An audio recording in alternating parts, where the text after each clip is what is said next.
Hello, everybody, and a very warm welcome along to the Horse Racing Network as we look ahead to Friday and Saturday, the third and fourth days of York's tremendous Ebor Festival. I'm delighted that Jack Milner is joining me from Quiff today, and Jack has been poring over the form. He's going to bring us loads of nuggets of joy that are sure to be lining your pockets by Saturday evening.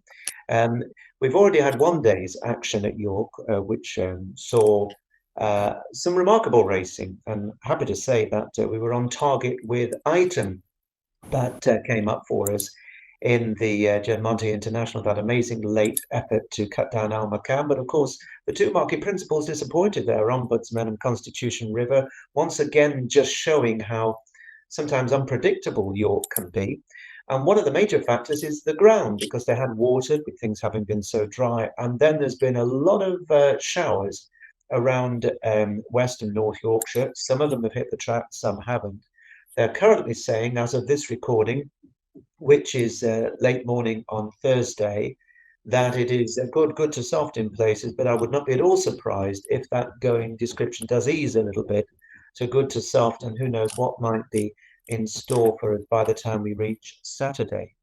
So anyway, we're going to look at Friday and Saturday, and we've got two races in focus on each of the 2 days. Now, the first day, Jack, is the Friday, and the 225 race is a really good stayers event, the 2 mile Weatherby's Lonsdale Cup. It's a Group 2, and there are plenty of really talented horses in here. The big names are not there. So maybe it's a chance for one of those that's been struggling away down the field in the Group 1s to step up. Let's take it to you first with a view on your most likely winner in this race. Yeah, morning by the way, Paul. Yeah, it's an interesting race, the Lonsdale Cup, because it's almost lost since the Governor Cup was upgraded to Group 1 status, and I suppose you've got the Irish Ledger, another Group 1, just 3 weeks ago, Irish Champions Week, and this has kind of been a bit of an oversight, despite the fantastic prize money at York, 140 grand to the winner here. And as you said, it's a good opportunity for maybe a couple of bridesmaids who've been running behind the likes of Trollerman and Scandinavia the last 18 months or so. It's not been a great race for outsiders the last couple of years. We've recently, Trollerman won this 12 months ago. Odds on Stradivarius won this a few times. And then there's only been one winner at a double figure price the last 12, 13 renewals. So I'm hoping you can book that trend. For me, the most interesting run in the race is Amalok, who ended up technically being first past the post. Good for the last day, despite I spoke to Hector about this a couple of weeks ago. He still doesn't really know what happened, which doesn't bode well. But Amalok they really fancied him that day as well, so I was quite disappointed all around. He's the top rated in the race, 115 alongside Cabello de Mar, but does receive £3. If you can take that run as on face value, running as close to less, I suppose, 9 stone of Mr. Crouch on the floor, Amalok will have a great chance. I don't think he'll have any problems on the ground. He should stay 2 miles. And in a wide open race, a horse that has got pretty classy form from his 3-year-old career, I'm willing to give another chance on Amalok. But it wouldn't be one where I wouldn't be surprised if something popped up a big price. French Masters always rather good race. He's 14, 16 to 1. It could be another great week for Watton, as Yannick Goodwood. But yeah, Amalok for me is probably the one that should be favourite. Around the 3 to 1 mark seems fair to me, Paul. Okay, well, Amalok, of course, he was a good second, wasn't he, in the Irish St. Ledger last season when there was giving Well the ground. punted. Yeah, like you say, that won't be a concern. I actually think that I also agree he'll run well. I think Calmers has got a decent chance, particularly if the ground does manage to dry, if they avoid the showers. But although, as you know, I like to look for a tasty price, I do think Caballo de Mar's got a lot going for him, other than the fact that he's got to concede the penalty to Amalok. I think you can ignore his run at Ascot last time out. That was just too bad to be true, and he wasn't himself that day.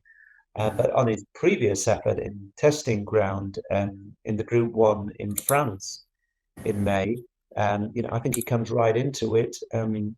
So I think he's going to go well. George Scott has had a really terrific campaign one way and another. And I do think Caballero de Mer might just be up to seeing off Amalok in this one. And as you say, it's a race that does tend to be dominated for the most part by horses to the top of the market. So we'll just have to see. So Caballo de Mar for me and Amalok for Jack in the Lonsdale on Friday. And then, of course, we come to the big race on Friday, which is the Nunthorpe. This is always a terrific race. So many great memories in this over the years. I'm not going to go too far down memory lane and bore you all, but I think we've got potentially a really exciting renewal. But one thing that seems to me to be very clear, Jack, is that there's a great deal of unease about the American horse, Baccio, almost certainly because his form is on fast ground. He's also stepping up from winning a handicap, routing a handicap field at Ascot last time to a Group 1. And that's a big transition. So he's up there towards the head of the market with the French filly Rayevka. You've got American Affair, who popped up again with a lovely win at Goodwood last time out. Asfora, who of course has done the business here in this race before. She's back to form to a great extent. You've got Mission Central, the 2-year-old Pashada. Always interesting when the 2-year-olds run in this race and get bags of weight, and plenty of others with form. So I'd come to you first, Jack, and just a sort of overview of this race and how the ground is going to affect it before you come to your certainty for this great sprint. Certainty, I wish. It's a race that's really troubled me. I mean, Mecca's Angel was a lovely filly, and I remember was it when she won her second year? I remember it absolutely threw it down like 2 hours before the race. Michael Dodds was, jubilant. Did Chin Lady Aurelia? But it just shows how important the ground is there. And you're currently live in Yorkshire. You're telling us that the heavens have opened over God's own country the last 24 hours, and that would be curtains for Baccio back. So you can see why he has drifted. He's up to 92 now. 365 was still as short as Berlin to Bertie, 130. And it's the same with Afsura. They're trying to keep the Aussie mate who ran a great race at Goodwood. She's as short as 6 to 1. You can get as big as 10s in places. You presume the ground never seems to affect the Ballydol horses. I wouldn't be surprised to see Mission Central run well.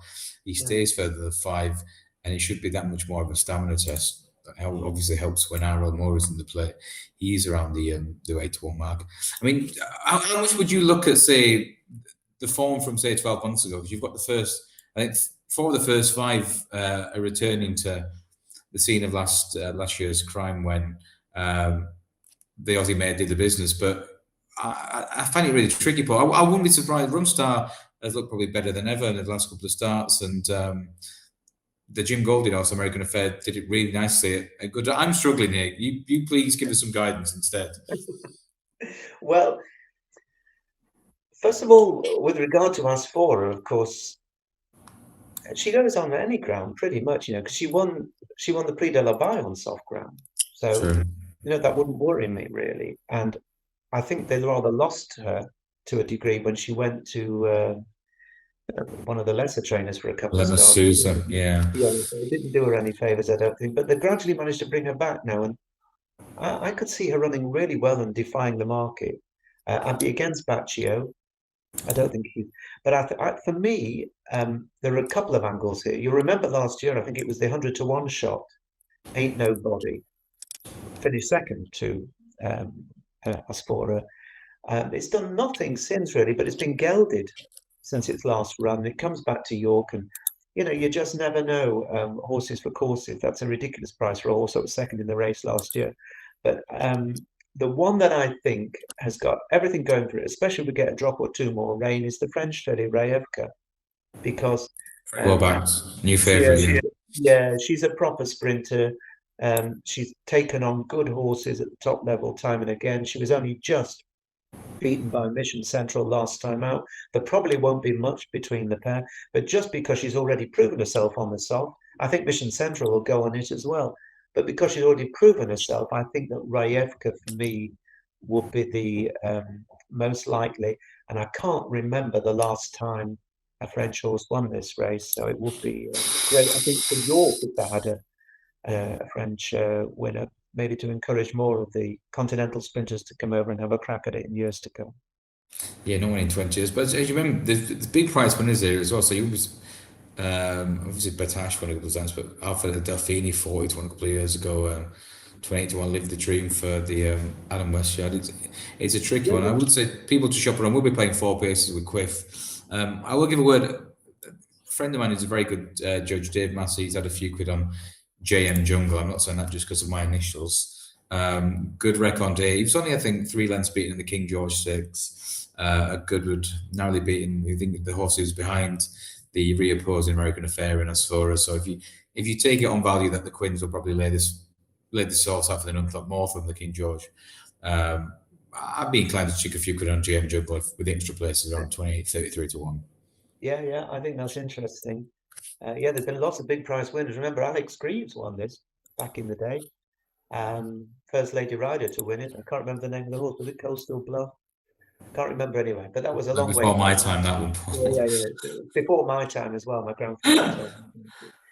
Anyway, let's move on to Saturday, because Saturday's the big day. You're going to get that huge crowd there for the Ebor, especially if the sun is shining, and they'll be all decked out, all the Yorkshire crowd, Yorkshire chick, as we call it up here. So instead of chic, of course. The Sky Bet City of York Stakes. Now, it was great when they brought this race up to Group 1 level last year, and we've got a good feel for it. The 3 o'clock at York on Saturday. Still just awaiting official confirmation. So we're recording this before we're getting full details of the final runners and riders. But notable speech, Lake Forest, Zavateri, Tenbob Tony. Could the Japanese horse Saturna Red go for this, having also had the been declared? Yeah, he has been declared Brill. You can probably see the declaration, but for some reason I'm not seeing the final decks. So there's no True Love, there's no Kira, and there's no Completely Random and no Dorset. So no Ballydor runner. Oh, sorry, no, Puerto Rico's running, but no Dorset. No Dorset and no True Love, did you say? No True Love. Okay. So given that those are out, where would you be looking for a likely winner here, Joe? I mean, maybe I think you and I are always agreement of, first of all, the first angle will be to try and get the favourite beat. I couldn't believe how poor Notable Speech ran in the Queen Anne. I thought he was a pretty fair price on the day based on his form, based on his win in the Lockings month before, and it was just so flat. You can argue he'd probably be suited by a little bit of juice in the ground. He's although he has won on firm ground around in America before, just a little disappointing. And for that reason, you'd try to take him on. You wouldn't be surprised if anything that Andrew Baldwin runs to the minute would do well. 4 of Bermuda's been at a little bit of support. That's around the 16 to 1 mark.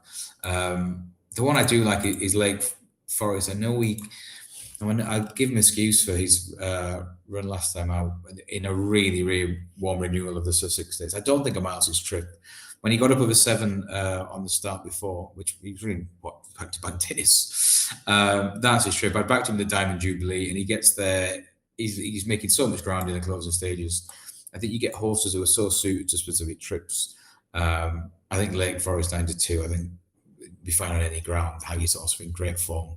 But as you mentioned, I think the Japanese runner is probably the most fascinating runner in the field. Brilliant, they've got a runner from there as well. But I'll take your lead in this. But I think Lake Forest around the 9 to 2, 5 to 1 mark is probably the safe each way bet in the race for me.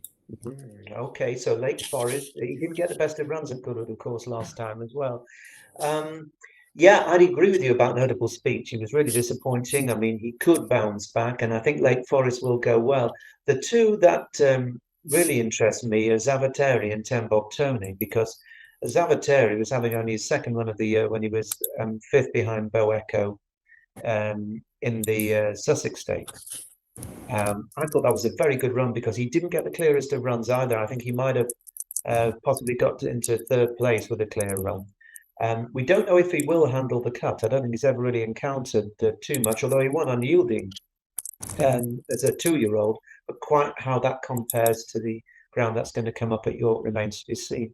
I think the safest each way bet here, and I think it's a race to play each way because there are plenty with chances, is 10 Bob Tony, because he's been rock solid all season. He's been running Yeah. so well. He won the Group 3 at Epsom, then he popped up at 50 to 1 to win the Queen Anne on ground most people thought was faster than ideal. And he backed that up with another very, very good run in the Sussex, and he's equally effective at 7 furlongs or a mile. So I'm not sure what the revised price is because I'm not able to see the declaration. Is around his price range is 7-8 to 1. Okay, so I think that's a nice price. So for me, 10 Bob Tony, I might have 10 Bob on myself for this one for Ed Walker and Kieran Schumark. So And a it's really good racing prospect there. a very apt name. Is that if you have managed to get a few quid on you, that there'll be called a 2 Bob snob, as my old man used to say. Someone who's done well for them, has got a bit of brass, he's a bit of a 2 Bob Tony, maybe 10 Bob Tony. But Paul, do you think he'd be a lot shorter? Say if he'd won the Queen Anne at say 9 to 2 rather than whatever was he 33? I imagine he'd be, if not favourite, he'd be definitely within the 2-3 market leaders. Yeah, I think there'll be people that thought that was a bit of a fluke, but I don't think it was. Given the way he runs so well again at Goodwood, I think he's just a horse that's getting better, and he's getting to prove himself more and more versatile, ground-wise and tactics as well. So I just think he's got a lot going for him. But when we're coming on now to the big race of the meeting, really for many people, of course, with the Judd Montes, there's sort of showcase quality race. But when it comes to betting, the Ebor has always been one of the great races of the year. It's Europe's richest handicap with £500,000 and a big field, maximum field, lots of horses not making the cut here. And there'll be a lot of very disappointed connections. But as far as I know, these are the horses that I think are going to run. Tarians, I think he's going to be up there for Balding Keen, and of course Judd Monte, who won with Item on day one, and they've got Kalpana as well. Have Judd Monte to come this week as well. Class leader Emit, Dakari Bay, Hopewell Rock, Love Me Tender, an interesting one for Willie Mullins. He's got others. So come on, let's have a summary from Jack, and I'm going to let you have first crack at this before I add in my 10 Bob's worth. I cannot remember the last time I backed the winner of the Ebor. I mean, I genuinely cannot remember when I backed the Ebor winner. Maybe Godolphin, I think my first or second year in Duke, going back to 14 years ago. I mean, where do you start? Tarian, like I mentioned earlier, right? Anything Andrew Balding runs at the minute, you can see why. Tarian's beautiful pedigree, visit a nice homebred by judgment by Franco, and he's officially well in at the weights. And the couple of Royal Ascot winners should go well. I'd be fascinated to see how Spinning Wheel gets on under £5 claim of Mason Patel. But the one for me, there's nothing quite a leveler in terms of age than going through some of these horses. Like Opportunity, Izzy Top was a fantastic horse for the I think trained by John Gosden. Going back to French dressing, her down. French Master going back in the Lonsdale Cup the day before. God, it makes you go, God, I feel love knowing the dams and families of these horses. But Opportunity going through a form line with the other Watton racing horse, which would be Hopewell Rock. Hopewell Rock, yeah. Yeah, I mean, I fancied both going into Royal Ascot, and despite the fact that the Haggis horse got the better of Hopewell Rock, both have run well since. There's now a different pull at the weights, and I was really impressed how he got the business done last time out. It's now £5 better terms. I presume that Billy the Kid will be riding him. Was up with Tom Marquand and Opportunity, but those are the two. So the Opportunity would have to be a real top class horse to defy weight all round and win this off a mark of 110.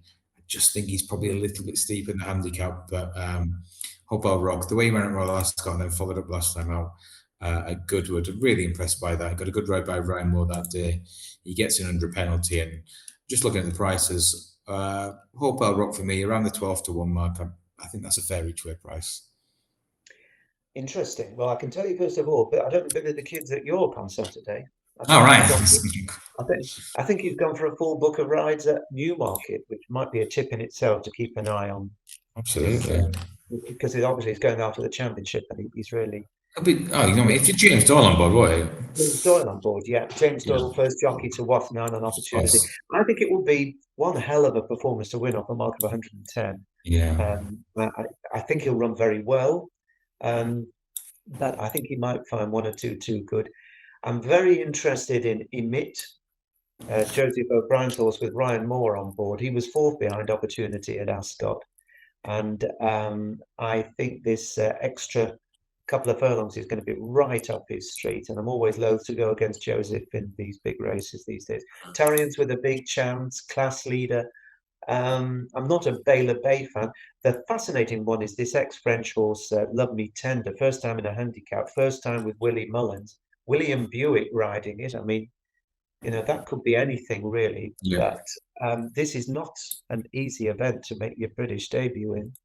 If anybody can, though. Yeah, if anybody can, as we've seen, he threw one into the Triumph Hurdle, wasn't it, a couple of seasons ago, Yeah. winning first time out of a hurdles at 100. Square Necker, I think, is very interesting. And don't forget that last year, Ascending, Henry de Bromhead's horse, ran an absolute blinder in this race to be second to Ethical Diamond, and he's off the same mark. So, and I thought he had a very quiet run round at Leopardstown, shall we say, last time out. But though it pains me, and it does pain me, I'm going to agree with Jack here, because I think Hopewell Rock has got a great chance. He ran well enough at Ascot in June when the race didn't really pan out for him. He was a little bit too free in the early stages when he'd been well backed. And then last time out at Goodwood over this trip, he stayed on well to see off Small Fry with the pair coming away, and Small Fry dotted up earlier in the week to prep the form.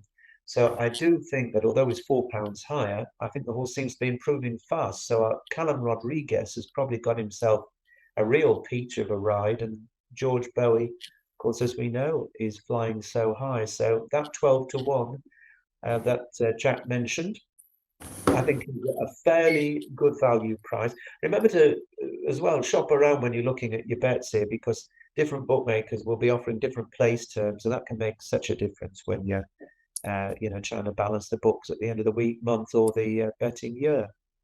Just your point there as well, Paul, on the horse. Like Tarians was well in behind when he did the business at Goodwood. Small Fry obviously franked that yesterday, which always helps. But he's been backed pretty much every time. All these big handicaps. He was sent off 4-1 for the November handicap. It was bottomless at Doncaster last year. It was too soft for him.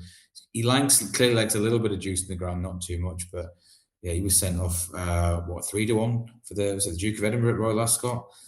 When you know how competitive that is, to send a horse that short, he's clearly working that well at home. I think everything should be in his favour on Saturday. Fingers crossed. Hopefully, not a double penalty as intended. Yeah, let's hope it's. I'm sure it will be a great race. Just before we sign off, Jack, anything else at all over the final 2 days that you've noted down, or are you just going to wait and see and play it by ear? Wait and see. I mean, I'd be keen to see how we get on in the Yorkshire Oaks today. I'm not so sure about the favourite, but Limestone in the Melrose, I think that was kind of signalled out for his race. I know he disappointed the last time out, but when he won at Royal Ascot, he looked a proper stare in the make of Jose O'Brien. I'd be keen to him off Limestone top weight, Ryan Moore on board in one of my favourite races of the year, the Melrose handicap. Bit short, but I think he's better than them though. Yourself? Well, I to be honest, I don't have anything in particular that I have marked out yet. Obviously, I'll be posting my clients it out in front at my subscription service at Patreon. But as far as Thursday goes, today's racing, I do think Kalpana has a superb opportunity. So I think she's got everything going for her. I wouldn't be looking much further, even though Joanna Walsh is improving fast. But I think we're going to have to leave it there, especially because the window cleaner, I think, is outside. It sounds like he's trying to break the doors down. So we'll be back, of course, next week, and you'll be probably very relieved to hear that you'll have lovely Izzy Phillips with you to talk about next weekend's racing. But for the moment, from myself and from Jack Moore and Jack Quidd, I just want to say best of luck, whatever you're backing. at York's Ebor fixture, and I hope you back a winner or two along the way. Bye bye.